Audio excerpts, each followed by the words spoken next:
कुरु का जन्म। कुरुवंश के प्रथम पुरुष का नाम कुरु था। कुरु बड़े प्रतापी और बड़े तेजस्वी थे। उन्हीं के नाम पर कुरुवंश की शाखाएं निकली और विकसित हुई। एक से एक प्रतापी और तेजस्वी वीर कुरुवंश में पैदा हो चुके हैं। पांडवों और कौरवों ने भी कुरुवंश में ही जन्म धारण किया था। महाभारत का युद्ध भी कुरुवंशियों में ही हुआ था। किंतु कुरु कौन थे और उनका जन्म किसके द्वारा और कैसे हुआ था, वेदव्यास जी ने इस पर महाभारत में प्रकाश डाला है। हम यहाँ संक्षेप में उस कथा को सामने रख रहे हैं। कथा बड़ी रोचक और प्रेरणादायी है। अति प्राचीन काल में हस्तिनापुर में एक प्रतापी राजा राज्य करता था। उस राजा का नाम सवर्ण था। वह सूर्य के समान तेजवान था और प्रजा का बड़ा पालक था। स्वयं कष्ट उठा लेता था पर प्राण देकर भी प्रजा के कष्टों को दूर करता था। सवर्ण सूर्यदेव का अनन्य भक्त था। वह प्रतिदिन बड़ी ही श्रद्धा के साथ सूर्यदेव की उपासना किया करता था। जब तक सूर्यदेव की उपासना नहीं कर लेता था, जल का एक बूंद भी कंठ के नीचे नहीं उतारता था। एक दिन सवर्ण एक पर्वत पर आखेट के लिए गया। जब वह हाथ में धनुष बाण लेकर पर्वत के ऊपर आखेट के लिए भ्रमण कर रहा था तो उसे एक अति सुंदर युवती दिखाई पड़ी। वह युवती सुंदरता के सांचे में ढली हुई थी। उसके प्रत्येक अंग को विधाता ने बड़ी ही रुचि के साथ संवार कर बनाया था। सवर्ण ने आज तक ऐसी स्त्री देखने की कौन कहे कल्पना तक नहीं की थी। सवर्ण स्त्री पर आस्थ हो गया। सब कुछ भूलकर अपने आप को उस पर निछावर कर दिया। वह उसके पास जाकर त्रिषित नेत्रों से उसकी ओर देखता हुआ बोला, तन्वंगी, तुम कौन हो?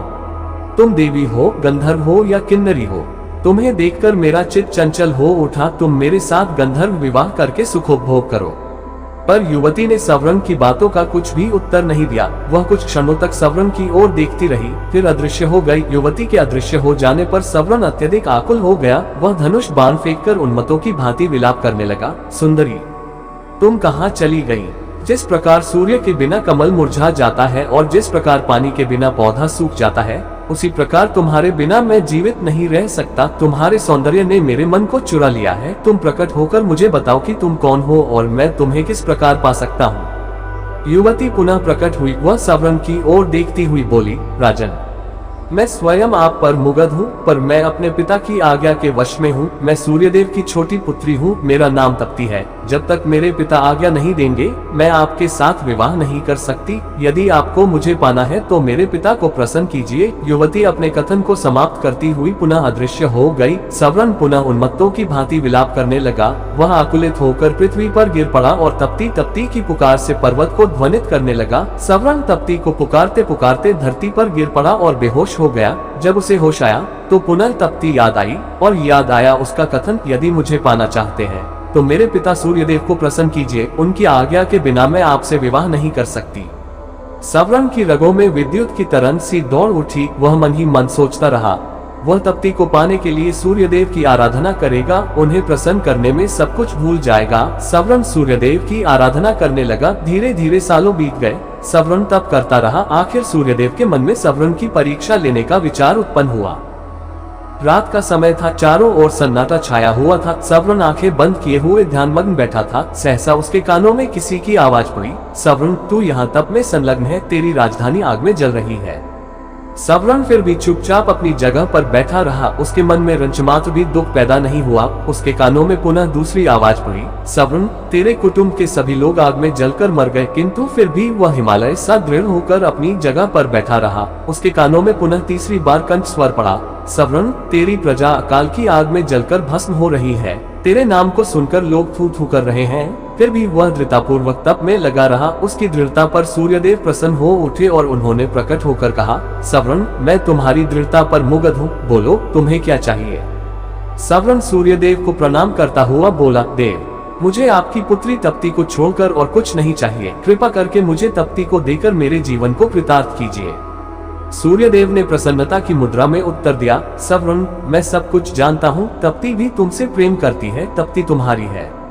सूर्यदेव ने अपनी पुत्री तप्ती का सवर्ण के साथ विधिवत विवाह कर दिया। सवर्ण तप्ती को लेकर उसी पर्वत पर रहने लगा और राग रंग में अपनी प्रजा को भी भूल गया। उधर सवर्ण के राज्य में भीषण अकाल पैदा हुआ। धरती सूख गई। कुएं, तालाब और पेड़ पौधे भी सूख गए। प्रजा भूखों मरने लगी। लोग राज्य को छोड़कर दूसरे देशों में जाने लगे। किसी देश का राजा जब राग रंग में डूब जाता है तो उसकी प्रजा का यही हाल होता है। सवर्ण का मंत्री बड़ा बुद्धिमान और उदार हृदय का था। वह सवर्ण का पता लगाने के लिए निकला। वह घूमता घामता उसी पर्वत पर पहुंचा जिस पर सवर्ण तप्ती के साथ निवास करता था। सवर्ण के साथ तप्ती को देखकर बुद्धिमान मंत्री समझ गया कि उसका राजा स्त्री के सौंदर्य जाल में फंसा हुआ है। मंत्री ने बड़ी ही बुद्धिमानी के साथ काम किया। उसने सवर्ण को वासना के जाल से छुड़ाने के लिए अकाल की आग में जलते हुए मनुष्यों के चित्र बनवाए। वह उन चित्रों को लेकर सवर्ण के सामने उपस्थित हुआ। उसने सवर्ण से कहा, महाराज, मैं आपको चित्रों की एक पुस्तक भेंट करना चाहता हूँ।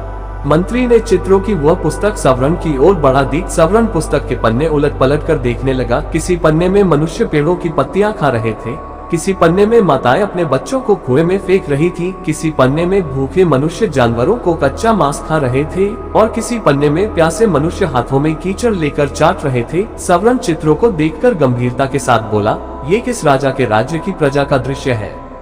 मंत्री ने बहुत ही धीमे और प्रभावपूर्वक स्वर में उत्तर दिया, उस राजा का नाम सवर्ण है। ये सुनकर सवर्ण चकित हो उठा। वह विस्मय भरी दृष्टि से मंत्री की ओर देखने लगा। मंत्री पुनः अपने ढंग से बोला, मैं सच कह रहा हूँ महाराज, यह आपकी ही प्रजा का दृश्य है। प्रजा भूखों मर रही है, चारों ओर हाहाकार मचा है, राज्य में न अन्न है न पानी है, धरती की छाती फट गई है। महाराज, वृक्ष भी आपको पुकारते पुकारते सूख गए हैं। ये सुनकर सवर्ण का हृदय कांप उठा। वह उठकर खड़ा हो गया और बोला, मेरी प्रजा का ये हाल है और मैं यहाँ मद में पड़ा हुआ हूँ। मुझे धिक्कार है मंत्री जी, मैं आपका कृतज्ञ हूँ, आपने मुझे जगाकर बहुत अच्छा किया। सवर्ण तप्ती के साथ अपनी राजधानी पहुंचा। उसके राजधानी में पहुंचते ही जोरों की वर्षा हुई। सूखी हुई पृथ्वी हरियाली से ढक गई। अकाल दूर हो गया। प्रजा सुख और शांति के साथ जीवन व्यतीत करने लगी। वह सवर्ण को परमात्मा और तप्ती को देवी मानकर दोनों की पूजा करने लगी। सवर्ण और तप्ती से ही कुरु का जन्म हुआ था। कुरु भी अपने माता पिता के समान ही प्रतापी और पुण्यात्मा थे। युगों बीत गए हैं, किंतु आज भी घर घर में कुरु का नाम गूंज रहा है।